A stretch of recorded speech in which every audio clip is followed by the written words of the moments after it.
Blending colored pencils is easy, unless you do this. Hi everyone, welcome back. Today I'm showing you how to blend colored pencils smoothly without any fancy tools. I'll show you the biggest mistake people make, how to fix it, and 3 blending methods depending on what you have at home. By the end, you will be able to turn this into this. All you need is colored pencils, paper, and optionally a white pencil or a colorless blender. And I'll also show you a at-home method with tissue or cotton swab. And if you're using cheap pencils, don't worry, you can still get smooth blends. The technique matters more than the brand. Okay, here's the mistake. People press way too hard on the first layer. And I know it does feel satisfying to get all your anger out, but it destroys your paper tooth, which means you can't build layers. So remember, if your hand hurts, you're doing it wrong. Step 1 is light layers. Think whisper pressure.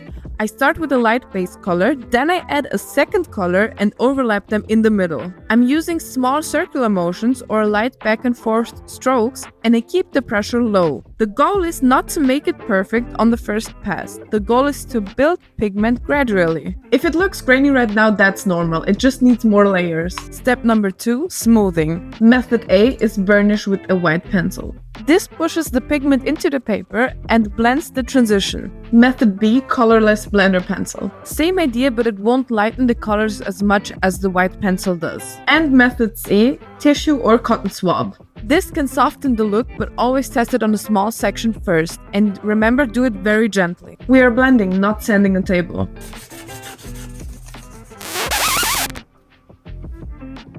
Here's the secret to make it look professional. Don't blend only in the middle, blend past the transition. Then come back with a lighter color to clean it. Okay, look at that difference. Same colors, same pencils, the only difference is the pressure and the layering. So remember, light layers first, build slowly, then burnish or blend gently and fix your edges. If you want, I can make a specific video about skin and hair because I remember that being my breaking point back then. It's really hard to get the right skin texture and the right hair texture. So I hope this video helped, and now go take a paper, go take some pencils and practice blending with colored pencils. Thank you for watching, and I'll see you in the next one. Bye!